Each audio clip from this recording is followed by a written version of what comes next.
Bienvenue dans Balance ta charge mentale, le podcast qui aide les femmes à alléger leur quotidien et à se reconnecter à elles-mêmes. Je suis Muriel et je vais mettre un coup de pied à la pression quotidienne afin que tu puisses vivre et être tout simplement. Alors aujourd'hui, je reçois Marine Carré de Holy Karma Yoga qui est professeure de yoga et spécialiste en santé mentale. J'aimerais qu'on parle un peu de toi du coup, Marine. Est-ce que tu peux nous raconter ton parcours? Comment est-ce que tu as découvert le yoga et qu'est-ce qui t'a amené à te spécialiser dans le lien entre le yoga et la santé mentale? Bonjour Muriel, d'abord merci de me recevoir chez toi. Je suis super contente d'être ici pour partager sur un sujet effectivement qui me passionne. Il faut savoir qu'à la base, moi j'étais pas du tout rien de me prédestiner finalement au yoga. J'ai fait des études de droit, j'étais pas pour être juriste ou avocate.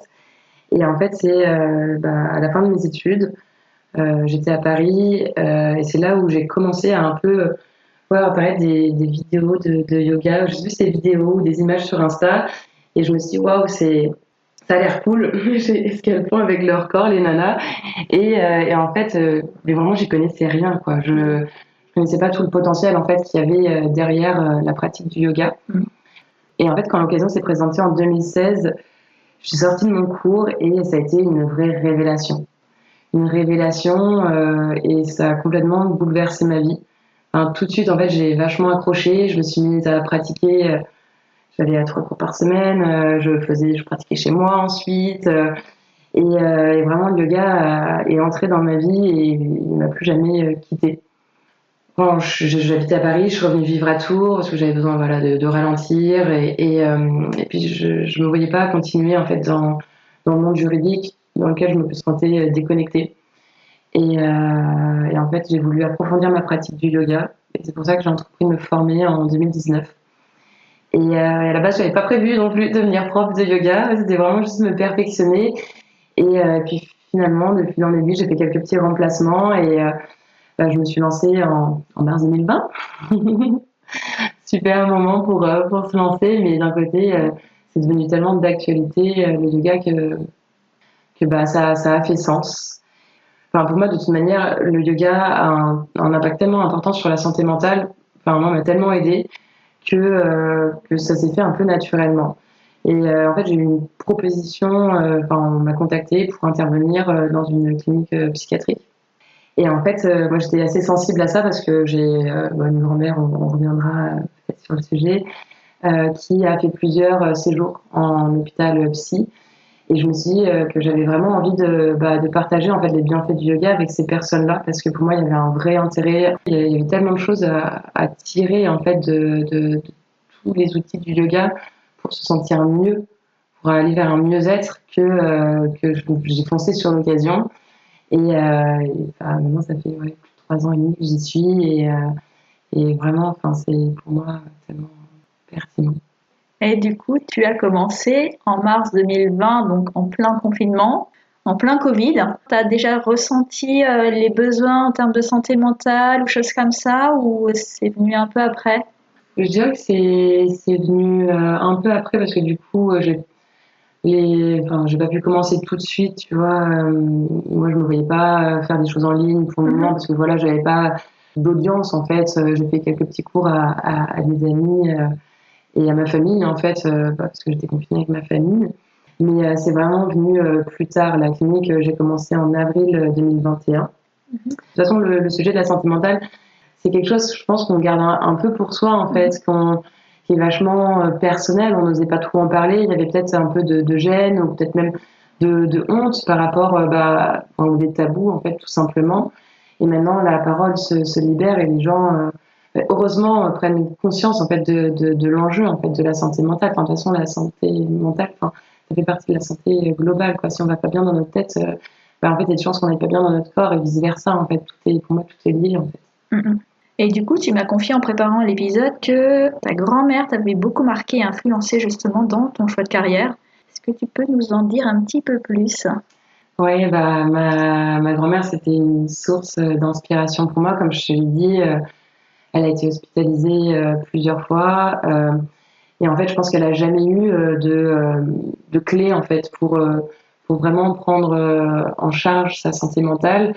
Elle a été sous antidépresseurs pendant une partie de sa vie. Alors bon, j'ai pas forcément tous les détails de tout ça, mais c'est quelqu'un d'anxieux et stressé et elle a une vie vraiment pas facile. Et moi, en fait, j'ai toujours été persuadée que en fait, c'est le fait d'avoir gardé tout ça en elle qui fait qu'en fait, elle n'a jamais vraiment guéri, qu'elle est restée un petit peu avec tous ces non-dits à l'intérieur d'elle et que ça l'a un peu rongée. C'est pour ça que voilà, elle a été hospitalisée plusieurs fois, et notamment en fin de vie. C'est pour ça que ouais, je me suis dit, si je peux intervenir dans une clinique, parce qu'elle allait en hôpital de jour elle aussi, et enfin pas au même endroit, mais dans le même cadre. Et je me suis dit, mais en fait, si je peux aider, enfin déjà, je veux voir ce qui se passe dans ces endroits-là. Et je veux leur apporter les outils du yoga pour qu'en en fait, ils puissent prendre en charge aussi par eux-mêmes leur santé et se sentir mieux. Parce que moi, ça a été un tel levier. Enfin, ça a complètement changé ma vision du monde. J'étais quelqu'un d'assez stressé, je me mettais beaucoup la pression. Je pense que voilà, si j'avais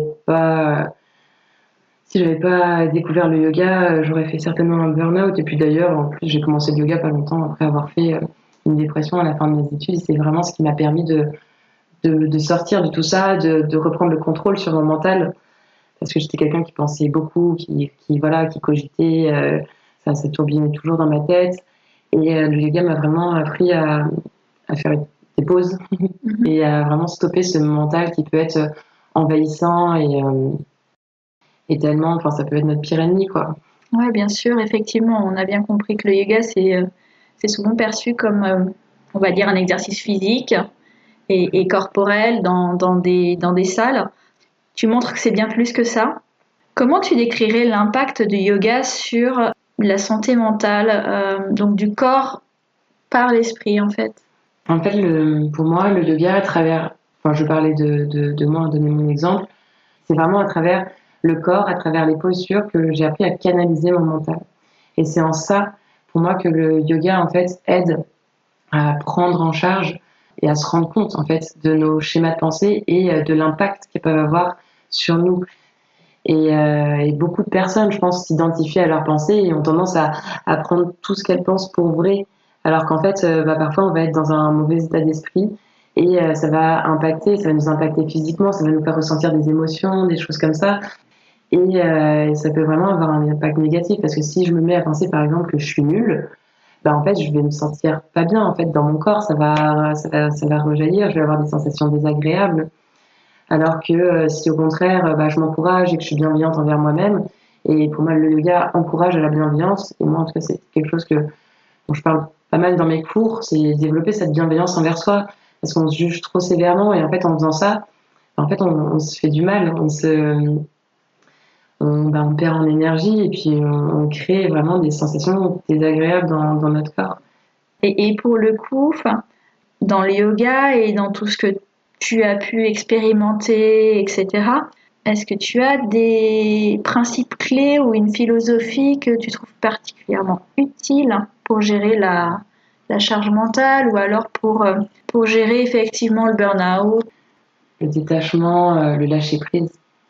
On se met trop la pression, en même temps on est dans une société là où on demande d'être toujours plus performant et en fait quand on est des personnes qui sont investies, qui ont envie de bien faire, en fait on peut vite se laisser déborder si on n'écoute pas les signaux du corps et en fait on se donne, on se donne, on se donne et on s'écoute pas et je trouve que la société incite parfois un peu à ça et si on se met pas de limites, c'est comme ça qu'on se crame en fait, qu'on s'épuise et en fait au bout d'un moment on arrive à un point de rupture et en fait c'est trop tard et vraiment, le yoga permet de prendre un peu de recul, mais c'est pas toujours évident, hein. Même moi, parfois, tu vois, l'année dernière, je me suis laissée déborder, je suis partie un peu dans ce tunnel-là, et alors que pourtant, j'avais les clés.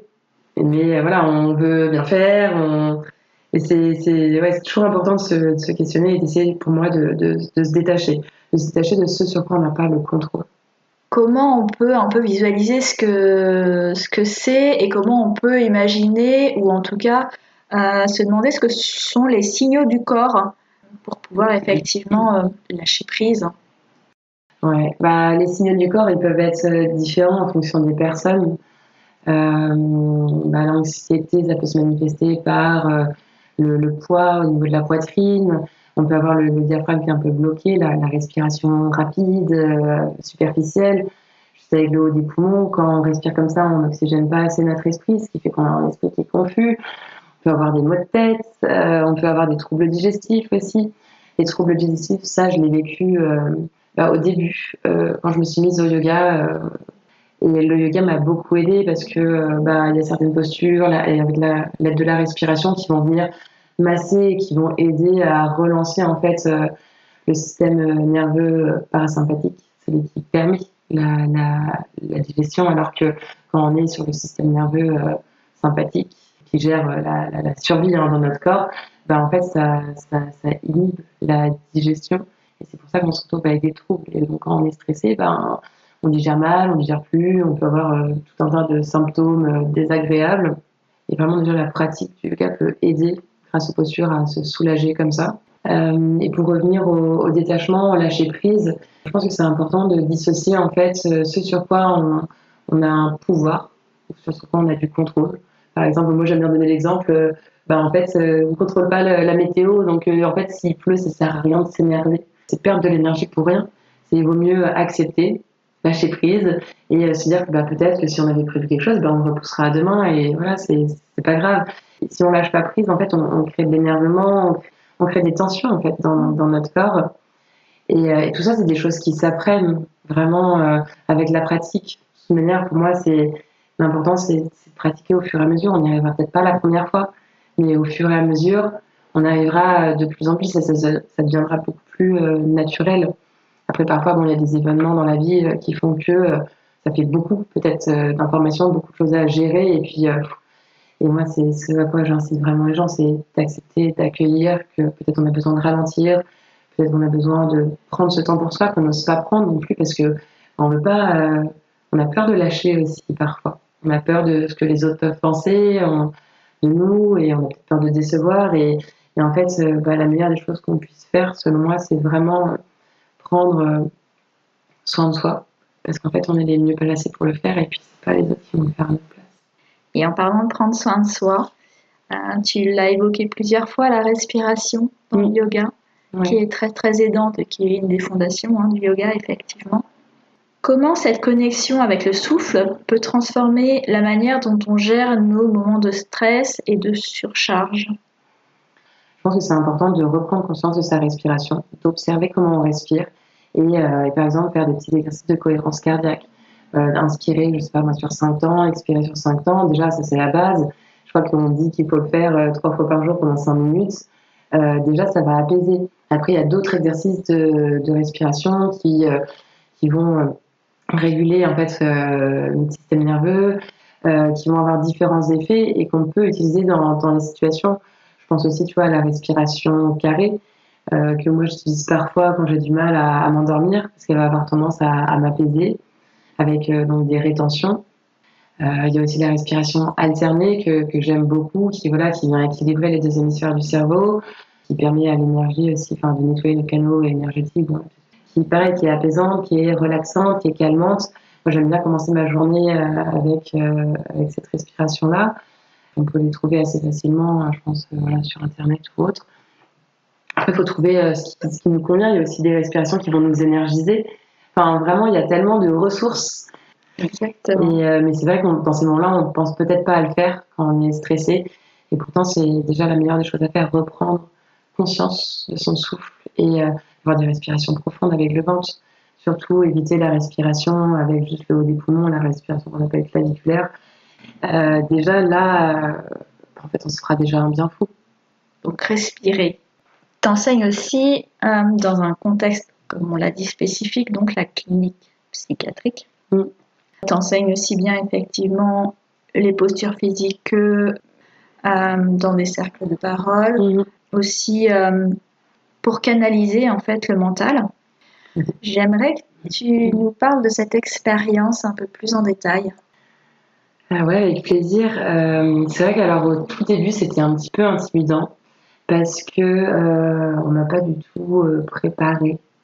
Et c'est moi qui, au fur et à mesure, me suis mise à proposer un petit peu les outils, qui tâtonner pour voir ce qui pouvait convenir en fait aux patients qui fréquentent l'hôpital de jour. Mais en fait, ça reste des personnes comme toi et moi. Enfin, j'ai toujours considéré les patients comme des personnes comme moi en fait, hein, parce que voilà, on est tous humains, on a tous les mêmes problématiques dans notre vie. C'est juste que peut-être à un moment, on a perdu pied, on a rencontré des obstacles ou il y a eu des drames ou des choses comme ça qui nous ont impactés et on n'avait pas les clés, les ressources pour s'en sortir. On a cru qu'on était fort parce qu'on vit dans une société où on dit qu'il faut être fort, là, faut pas montrer ses faiblesses et la vulnérabilité peut être parfois un peu mal vue, même si j'ai l'impression que ça change et tant mieux. Et donc, au fur et à mesure, j'ai effectivement testé des choses. J'essaie de faire prendre conscience aux personnes que, en fait, elles ont un pouvoir sur leur trouble. Enfin, je mets des guillemets avec les mains, mais parce que pour moi, en fait, c'est passager. En fait, ça ne colle pas à la peau. Et parfois, je trouve que, en fait, de la part de certains soignants, il y a une étiquette qui est posée et qui est pas posée. Elle est tatouée, quoi. Enfin, alors que nous, en fait, l'étiquette, si on veut, on l'enlève, en fait. C'est juste que, voilà, pour le moment, on est comme ça, mais il y a des clés. Et il y a des moyens de se relever, il y a des moyens de canaliser ce mental, parce qu'au final, ça vient du mental. C'est le mental qui déconne, et c'est OK, ça peut arriver. Pour l'avoir vécu, hein, je sais un peu de quoi je parle. Il faut pas hésiter à se faire aider. Et je pense que la première chose qui est importante à faire, c'est de prendre conscience de ses pensées, prendre conscience de son discours intérieur et de l'impact qu'il a dans notre vie. Déjà, quand on prend conscience de ça, on a fait déjà un grand pas. Se faire aider, c'est la base aussi. Que ce soit effectivement, comme tu l'as indiqué, quelque chose de temporaire ou alors une maladie mentale, parce que ça peut être aussi dans la durabilité. Après, moi, je connais pas forcément les pathologies des personnes que j'accompagne. Et quels sont les objectifs pour le coup? L'important, c'est vers où elles ont envie d'aller, quelles sont leurs problématiques et comment en fait je peux les aider à régler ces problématiques, ces blocages en fait qu'elles rencontrent dans leur vie. Comment tu arrives à relever en fait ces entre guillemets défis? C'est vraiment un peu du cas par cas, quoi, en fonction des groupes et des personnes qui composent ces groupes. Il y a des groupes, voilà, il va y avoir des petits cercles de parole et parfois la séance va complètement se transformer en cercle de parole parce que, voilà, par moments, ils ont besoin de parler, ils ont besoin de mettre des mots. Et c'est fou parce qu'à chaque fois, ils me remercient parce que, voilà, ça les a libérés et en fait, ils n'ont pas forcément cette possibilité de s'exprimer avec les professionnels qui les accompagnent. Pour moi, ça vaut de l'or, en fait, ces moments-là parce que c'est des moments où voilà, je suis qu'une humaine. Et moi, je me sers aussi de mon expérience pour leur montrer que, en fait, on peut traverser des périodes où peut-être on est un peu perdu, où on a touché le fond, mais qu'en fait, on peut se redresser et que c'est possible.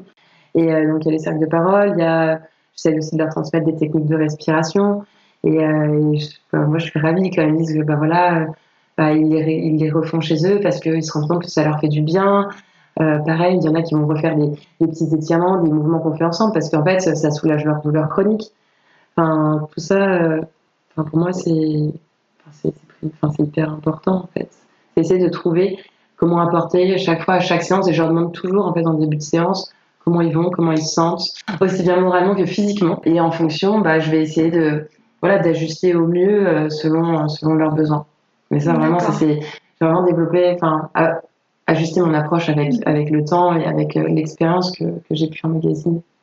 Et justement, avec l'expérience, est-ce que tu as une histoire ou un moment qui t'a particulièrement marqué?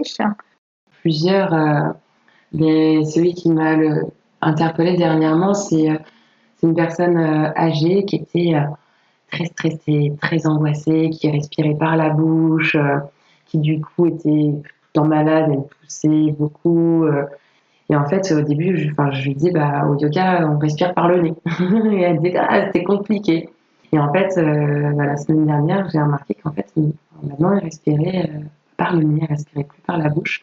Et en fait, c'est là que j'ai pris conscience qu'en fait, ça faisait plusieurs séances que, effectivement, je la sentais beaucoup plus apaisée, beaucoup plus calme et beaucoup moins anxieuse. Elle arrive à garder les yeux fermés alors qu'avant, elle avait tout le temps les yeux ouverts, elle me regardait tout le temps pendant le cours. Enfin, elle n'arrivait pas à lâcher. Et puis elle est plus malade, quoi. Elle a plus de problème de bronche, alors que voilà, bref.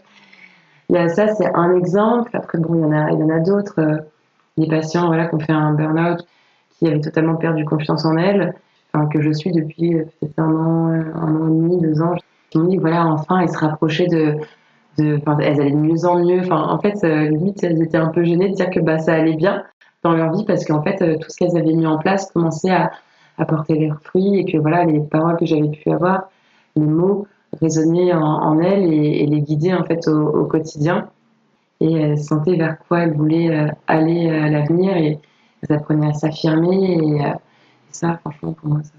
Oui, clairement, parce que pour une personne qui est malade pendant des années, à dire oui, je vais bien, alors que pendant des années, elle a dit non, je vais pas bien ou c'est bof, c'est super compliqué, même mentalement et psychiquement, à intégrer. Tu penses qu'effectivement, le lien que tu peux avoir avec ces patients, avec avec ce discours qui est bienveillant, positif, etc., c'est quelque chose qui les amène à prendre conscience de ça? Ouais, je pense, bah, de toute manière, je pense qu'il faut être respectueux, il faut être tolérant, chacun avance à son rythme. C'est pas en martelant les choses à quelqu'un, en confrontant son ego, parce qu'en fait, on se confronte à l'ego quand on vient de dire des choses à quelqu'un. Moi, je dis toujours les choses de manière bienveillante et parce que je sais que chacun avance à son rythme et qu'il y a un jour, peut-être, il y aura un mot, une phrase qui fera un déclic. Mais chacun a son rythme. Donc, ouais, c'est la bienveillance avant tout. Clairement. Moi, j'essaie vraiment d'être enfin, c'est ma nature, hein, d'être dans l'empathie parce que j'ai aussi traversé des périodes comme ça et le fait que j'ai un entourage qui soit soutenant, bah, ça m'a aidé parce que je sais que quand on va mal, et en plus on vient nous rajouter une couche, nous dire voilà, qu'on est responsable. Et en soi, on est en partie responsable, mais on n'est pas responsable de la souffrance qui a pu s'installer. Il y a certaines choses voilà, il y a des blessures, il y a des vraies causes en fait à tout ça. Et en fait, il ne faut pas les mettre sous le tapis, faut aller creuser, il faut aller les voir, travailler dessus pour au final, je pense, venir les guérir, les penser au fur et à mesure.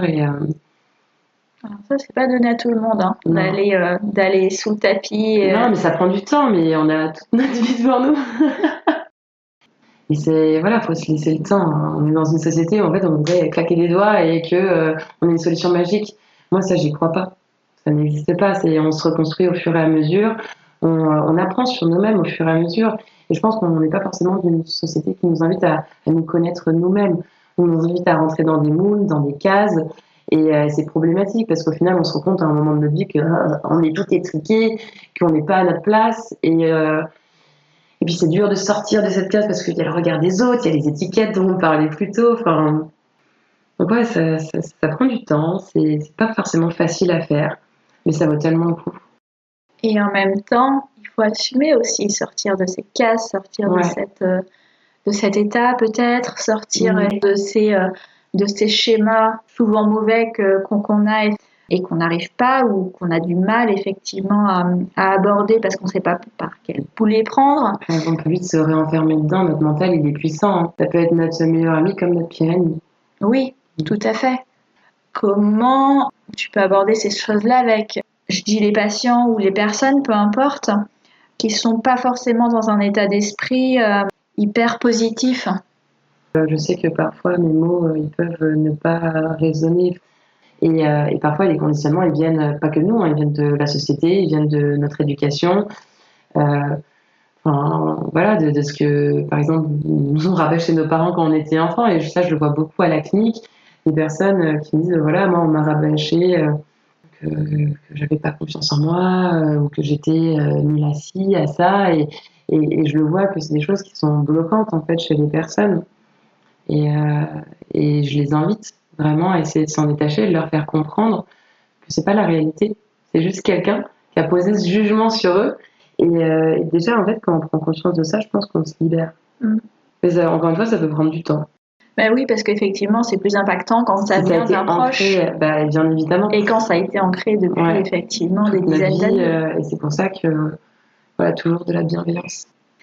Enfin, quand on a un parent ou autre qui nous a rabâché des choses, c'est peut-être que lui aussi, il a vécu la même chose, qu'on lui a fait vivre ça, et Et je vois à la clinique, il y a des personnes qui ont des manques d'amour, de reconnaissance, et qui en souffrent beaucoup.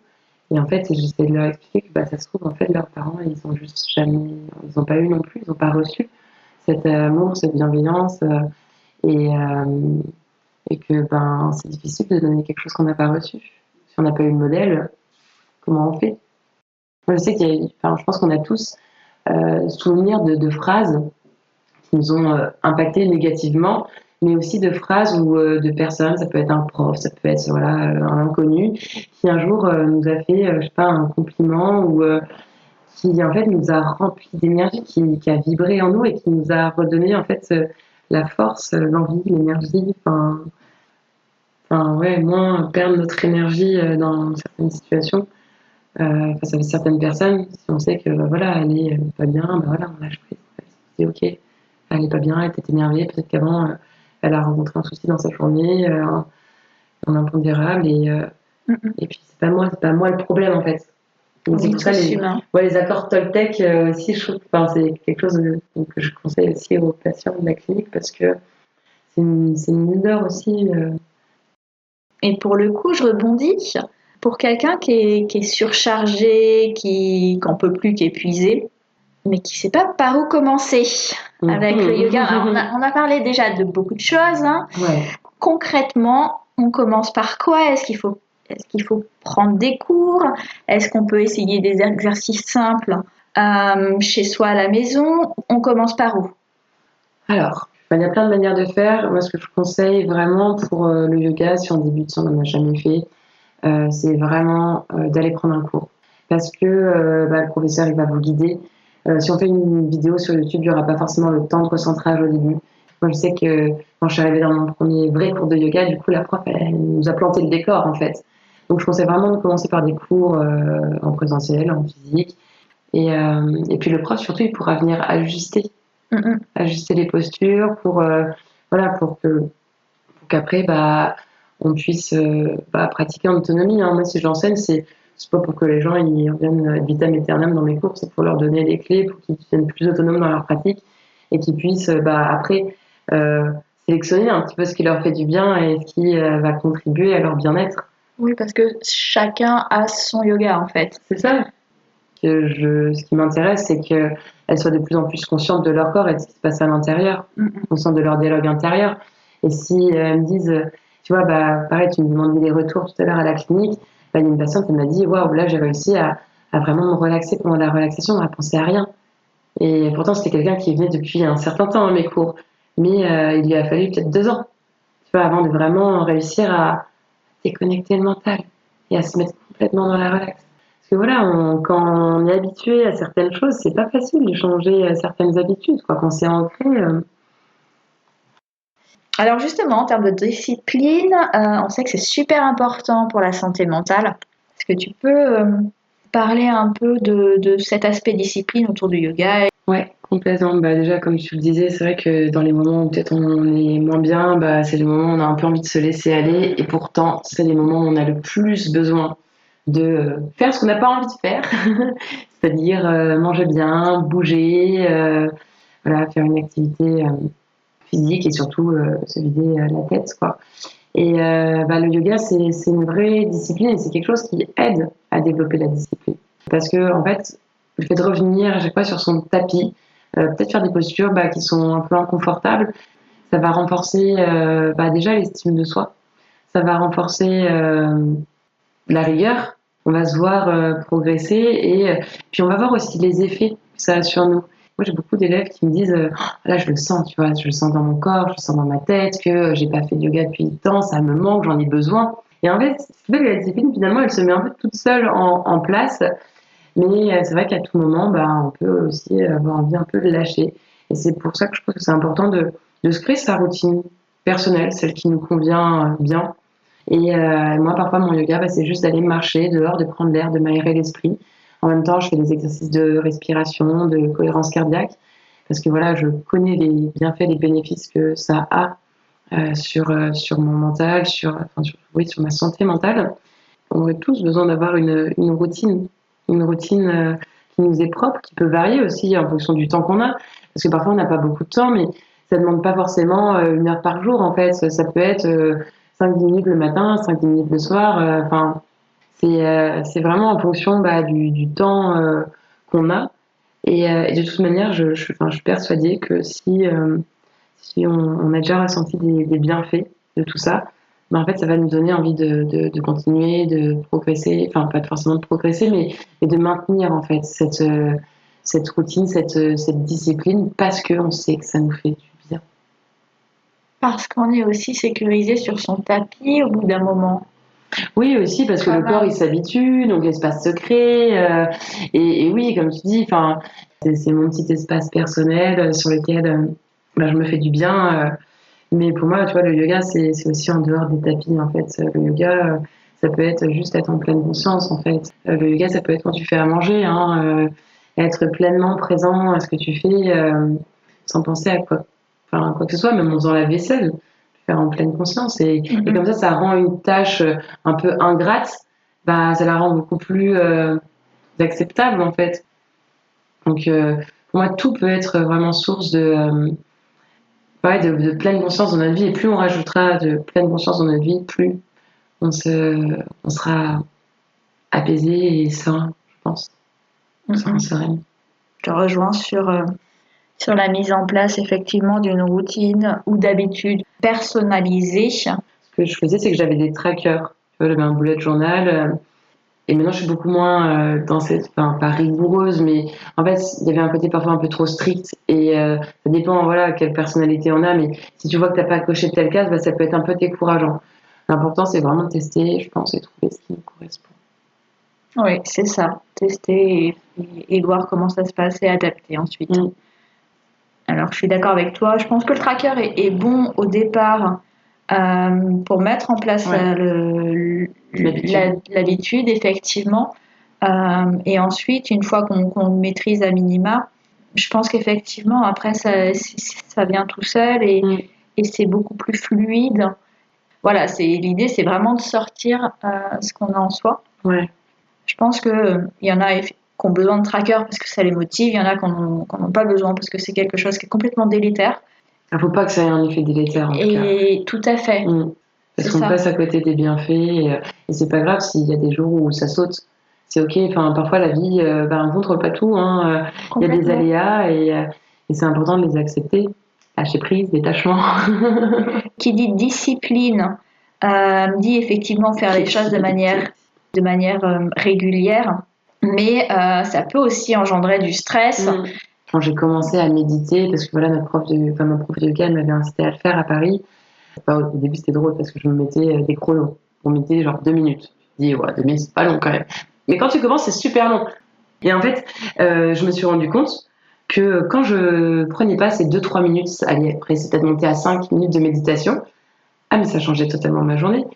Je pouvais facilement m'emporter, m'énerver, tu vois, quand je prenais le métro, que je loupais, alors que quand j'avais médité, j'étais beaucoup plus calme, apaisée, mais tout au long de la journée. Et c'est fou comme une petite habitude peut tellement modifier en fait déjà qui tu penses être et ton quotidien. Tout à fait. Alors, pour quelqu'un qu'on peut plus, qui est surchargé, qui a une journée de misère, un exercice que tu recommandes, qu'on peut faire effectivement.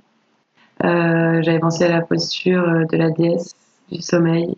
Donc voilà, posture où tu es allongé sur le dos. Alors c'est un bolster, c'est génial. Tu mets à la base de ta colonne vertébrale, tu t'allonges dessus, toutes les bras de chaque côté du corps. Tu ramènes les 2 plantes de pied ensemble en papillon, qui va être une posture très apaisante, qui va permettre de relâcher. C'est une des postures les plus relaxantes du yoga.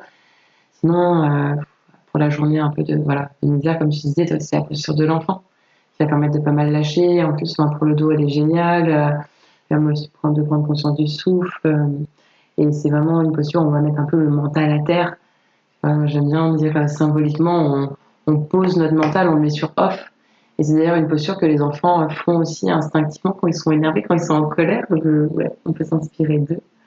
La posture de l'enfant, c'est vrai que je délivre tout ce que j'ai en moi vers la terre. On vide, quoi.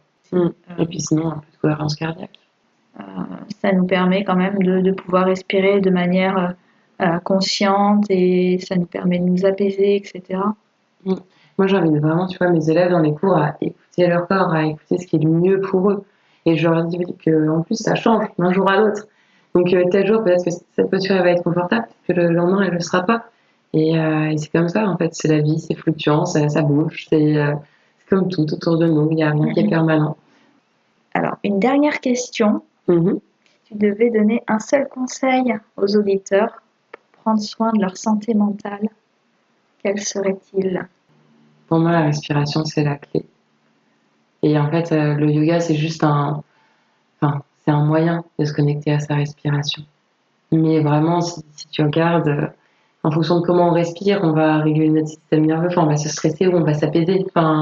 Donc, ouais, faites attention à votre respiration et apprenez à respirer de la meilleure manière qui soit par le nez, de manière profonde, de manière complète si possible, en essayant vraiment d'utiliser toute votre capacité respiratoire.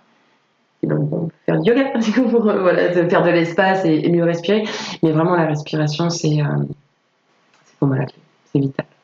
Merci infiniment de cette discussion. À très vite dans tes cours. Avec grand plaisir. Tu nous rappelles tes cours, tes événements? Donc, je donne principalement des cours à Tours, enfin, pas vraiment, dans la métropole de Tours. J'interviens chez Inspire, qui est un studio qui est boulevard Richard Wagner, le lundi midi et le mercredi soir. Le lundi soir, j'ai un cours au pré-bande à côté du jardin. Le mardi soir, je suis à Fondaise, j'ai 2 cours, un cours de yoga, de hatha, du yoga flow, après un cours de vinyasa. J'interviens donc à la clinique Ronsard le jeudi matin et le vendredi matin, ainsi que le jeudi soir au CHU pour le personnel. Très vaste. Ouais, et puis pour les événements à venir, j'ai un yoga brunch samedi 8 février et puis j'ai un atelier mensuel où là justement on explore les postures, les pranayama, donc les techniques de maîtrise du souffle, la visualisation, la méditation, pour avoir une pratique qui soit vraiment complète et vraiment un peu toucher à tous les aspects du yoga, tous les outils. D'accord, et on peut te retrouver aussi sur ton site internet et sur Insta. Exactement. Zikarma Yoga. Je mettrai tout ça en commentaire. Merci infiniment. Merci beaucoup. Merci, bonne soirée à tous. Si cet épisode t'a parlé, je t'invite à t'abonner dès maintenant ou à laisser un commentaire, partager cet épisode avec une amie qui a besoin d'entendre ça. Alors, me retrouver via les réseaux sociaux ou la newsletter pour des conseils exclusifs. À très vite et surtout, n'oublie pas d'être douce avec toi-même.